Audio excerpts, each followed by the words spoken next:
Hey everyone, good morning and welcome to a brand new episode of the Hindu Editorial Decoded. मैं हूँ नेहा, आपकी अपनी English language expert from स्कॉकलैमा। तो दोस्तों, आज है दिसंबर 12, 2025 और हमारे पास हैं द हिंदू के दो ज़बरदस्त एडिटोरियल्स जिन्हें हम मिलकर चीर-फाड़ करने वाले हैं। बट बिफोर वी स्टार्ट, एक छोटी सी रिमाइंडर।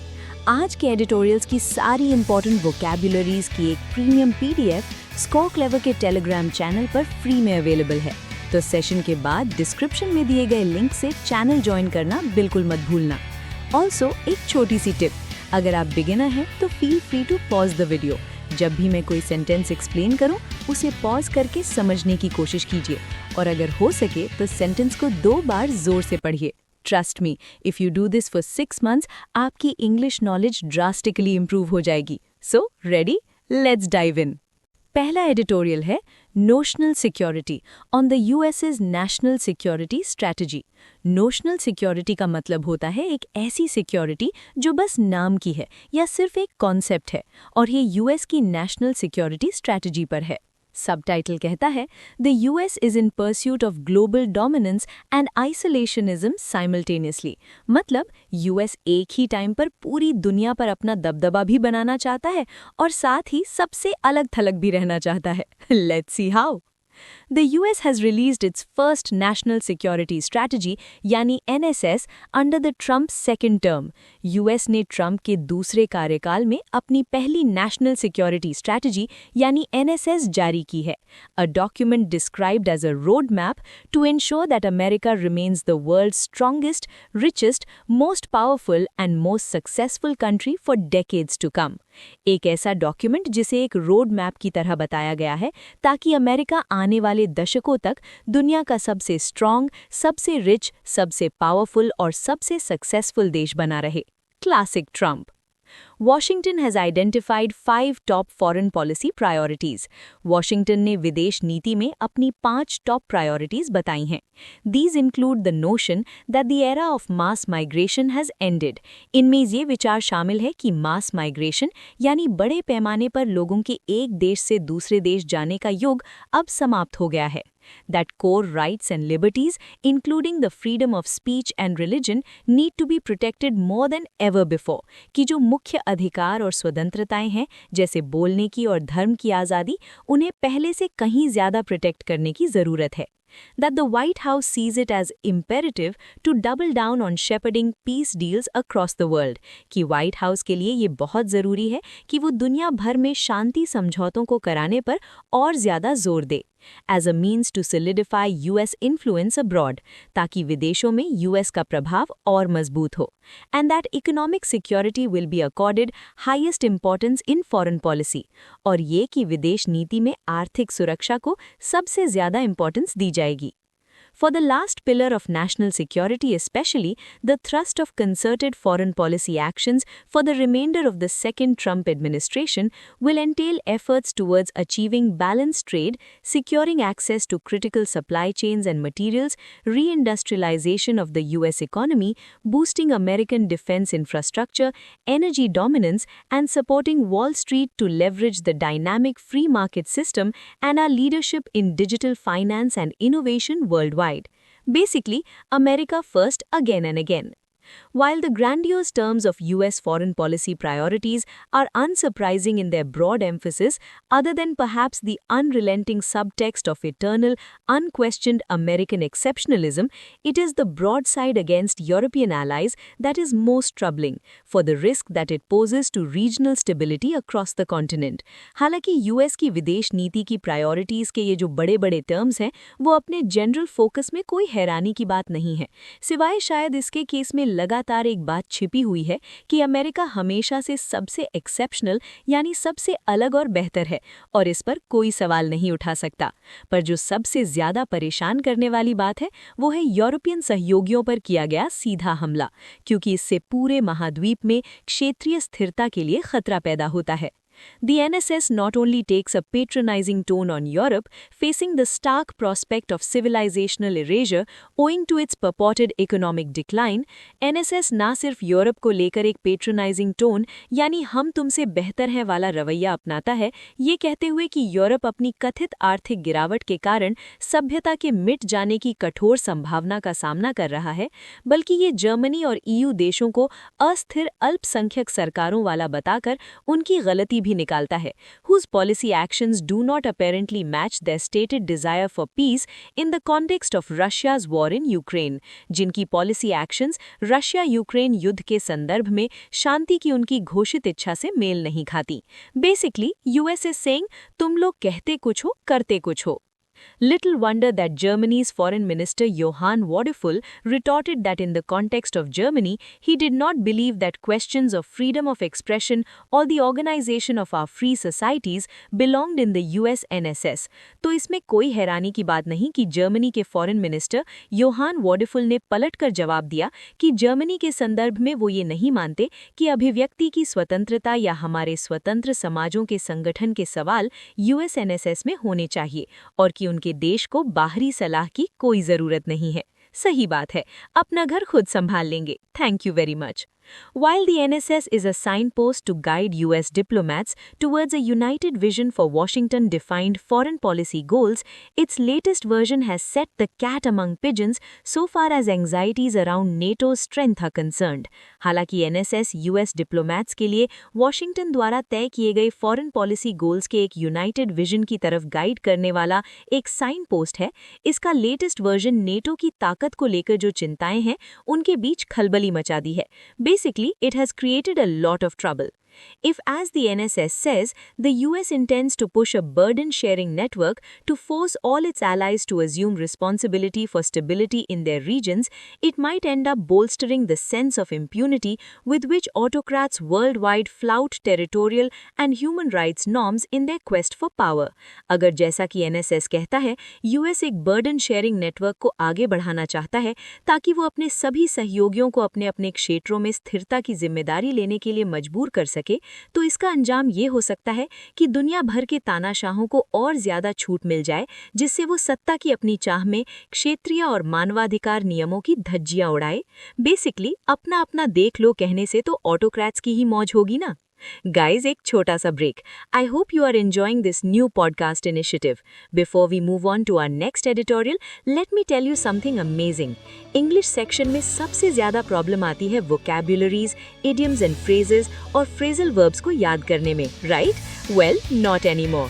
Score Clever ऐप जो Google Play Store पर अवेलेबल है, आपके लिए एक यूनिक लर्निंग टेक्निक लेकर आया है। एक ऐसी टेक्निक जिससे आप एक बार चीजें याद करोगे और फिर कभी नहीं भूलोगे। It's a game changer. So download the Score Clever app now. और हाँ, आपको ये पॉडकास्ट कैसा लग रहा है? प्लीज कमेंट सेक्शन में अपना फीडबैक जरूर देना। It takes a lot of effort to create this for you. So आपका एक लाइक, शेयर और सब्सक्राइब हमें बहुत मोटिवेट करेगा। Please support us. चलिए, अब आते हैं अपने दूसरे एडिटोरियल पर।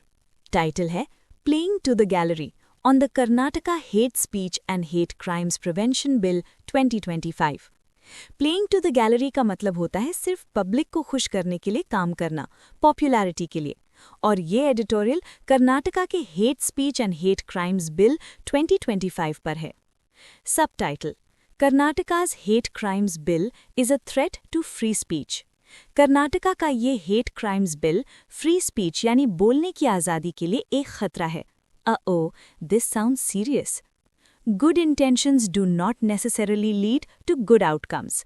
अच्छे इरादे हों तो ज़रूरी नहीं कि नतीजे भी अच्छे ही हों. And it is important to recall this lesson of history in the context of the Karnataka Hate Speech and Hate Crimes Prevention Bill 2025. और कर्नाटका की इस बिल के संदर्भ में इतिहास के इस सबक को याद रखना बहुत ज़रूरी है। Basically, the road to hell is paved with good intentions वाली बात हो गई। Its pious objectives are more likely to lead to unintended horrors against free speech and individual liberty. इसके जो पवित्र उद्देश्य हैं, उनसे फ्री स्पीच और व्यक्तिगत स्वतंत्रता के खिलाफ अनचाहे खतरनाक परिणाम निकलने की संभावना ज़्यादा है। And blatant misuses of state power, और साथ ही सरकारी शक्ति का खुल्लम खुल्ला दुरुपयोग भी हो सकता है। The intent of the proposed law is to define and penalize hate speech and hate-motivated acts that incite disharmony, hatred, or violence against individuals or groups based on various protected characteristics. इस प्रस्तावित कानून का इरादा hate speech और नफरत से प्रेरित कामों को डिफाइन करना और उन्हें दंडित करना है, जो अलग-अलग प्रोटेक्टेड कैरेक्टरिस्टिक्स के आधार पर व्यक्तियों या समूहों के खिलाफ असामंजस्य, नफरत या हिंसा भड़काते हैं। The corrosion of public spaces in free societies is indeed troubling. स्वतंत्र समाजों में पब्लिक स्पेसेस का जो क्षरण हो रहा है, यानी माहौल जो खराब हो रहा है, वो वाकई परेशान करने वाला है। And governments, policymakers and the citizenry are justifiably concerned about this. और सरकारें, पॉलिसी मेकर और आम नागरिक इस बारे में चिंतित हैं, जो कि जायज़ भी है। Individuals and communities are targeted for their religion, race, sexual orientation, caste and gender through public platforms, particularly social media. लोगों और समुदायों को उनके धर्म, जाति, सेक्सुअल ओरिएंटेशन और जेंडर के लिए पब्लिक प्लेटफॉर्म्स, खासकर सोशल मीडिया पर टारगेट किया जाता है। There is a certain impunity from law that purveyors of hatred are guaranteed. नफरत फैलाने वालों को कानून से एक तरह की छूट मिली हुई है। They are often rewarded with political power and social influence. उन्हें अक्सर राजनैतिक शक्ति और सामाजिक प्रभाव से पुरस्कृत किया जाता है। Starting with prejudice against fellow humans, hate speech is fueled by misinformation and fake news oftentimes. दूसरे इंसानों के प्रति पूर्वाग्रह से शुरुआत होती है और हेट स्पीच को अक्सर गलत जानकारी और फेक न्यूज़ से हवा मिलती है। Speech, prejudice and hatred create a vicious cycle.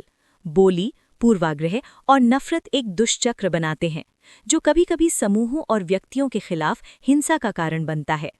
Karnataka has more than its share of all this.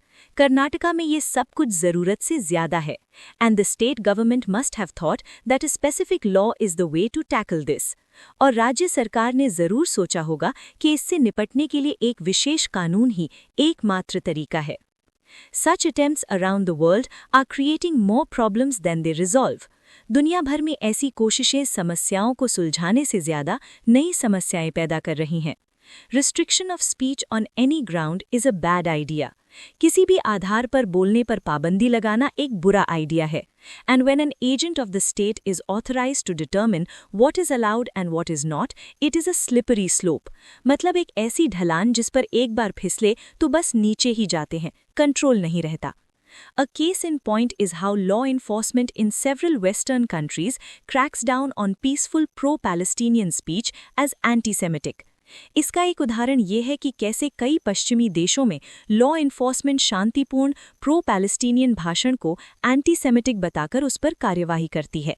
Most of the attributes that such laws, including the proposed one in Karnataka, are trying to define are undefinable concepts. ऐसे कानून, जिसमें कर्नाटका का ये प्रस्तावित कानून भी शामिल है, जिन ज़्यादातर गुणों को डिफाइन करने की कोशिश कर रहे हैं, वो ऐसी कॉन्सेप्ट्स हैं जिन्हें डिफाइन ही नहीं किया जा सकता, जैसे कि हार्मनी, सद्भाव, हेट, नफरत, एनमिटी, दुश्मनी एंड इल विल। अब इन चीज़ों को कोई कैसे नापेगा? All agree in principle that no one should spread hate or prejudice. सैद्धांतिक रूप से तो सभी इस बात से सहमत हैं कि किसी को भी नफरत या पूर्वाग्रह नहीं फैलाना चाहिए। And they go on to accuse opponents of doing it. और फिर वो अपने विरोधियों पर ऐसा करने का आरोप लगाने लगते हैं। Irony died 1,000 deaths. Considering the inescapable subjectivity in this determination, the powerful prevail. इस निर्धारण में सब्जेक्टिविटी का होना अनअवॉइडेबल है। इसे देखते हुए जो पावरफुल होता है उसी की जीत होती है। The bill defines hate speech as any expression spoken, written, visual or electronic made in public view to deliberately cause injury, disharmony, enmity, hatred or ill will with a prejudicial interest, which is so sweeping and totalitarian that the risk of misuse will be manifold compared to any social good that can be achieved through this. ये bill hate speech को किसी भी ऐसे expression के रूप में define करता है, चाहे बोला गया हो, लिखा गया हो, विजुअल हो या इलेक्ट्रॉनिक हो, जिसे पब्लिक में किया गया हो, जानबूझकर किसी व्यक्ति या समूह के खिलाफ चोट, असामंजस्य, दुश्मनी, नफरत या दुर्भावना पैदा करने के लिए, जिसमें कोई पूर्वाग्रह वाला हित हो, जो इतना ज्यादा व्यापक और तानाशाही जैसा है कि इसके दुरुपयोग का खतरा इससे होने वाले किसी भी सामाजिक भले की तुलना में कई गुना ज्यादा है। The only reason why speech ought to be controlled in a free society is the imminent threat of violence. एक स्वतंत्र समाज में स्पीच को कंट्रोल करने का एकमात्र कारण हिंसा का तत्काल खतरा होना चाहिए। And existing laws are more than enough to tackle such situations. और मौजूदा कानून ऐसी स्थितियों से निपटने के लिए काफी से ज्यादा हैं। The Karnataka government is playing to the gallery. Karnataka सरकार सिर्फ जनता को खुश करने का खेल खेल रही है। And it is playing with fire. और वो आग से खेल रही है। So that was our deep dive into today's editorials. एक तरफ US की सब मेरे अंडर हैं पर मैं किसी के साथ नहीं वाली पॉलिसी और दूसरी तरफ फ्री स्पीच पर लटकती तलवार। काफी फूड फॉर थॉट है आज। But wait, the action isn't over yet. दिन का सबसे एक्साइटिंग पार्ट तो अब शुरू होगा। Are you ready for the IPL for editorial vocabulary? Yes, Score Clever के टेलीग्राम चैनल पर शाम ठीक 7 बजे ज्वाइन कीजिए a live quiz, the editorial vocab league. आज के एडिटोरियल से सीखे गए सारे न्यू वर्ड्स पर बेस्ड ये क्विज आपकी नॉलेज टेस्ट करेगा। We have monthly leagues, leaderboards, scores and exciting rewards for the winners. So don't miss out. Channel join करने का लिंक डिस्क्रिप्शन में है। Come, compete and conquer the vocab league. This is your host Neha signing off from Score Clever. Keep learning, keep growing. Bye bye.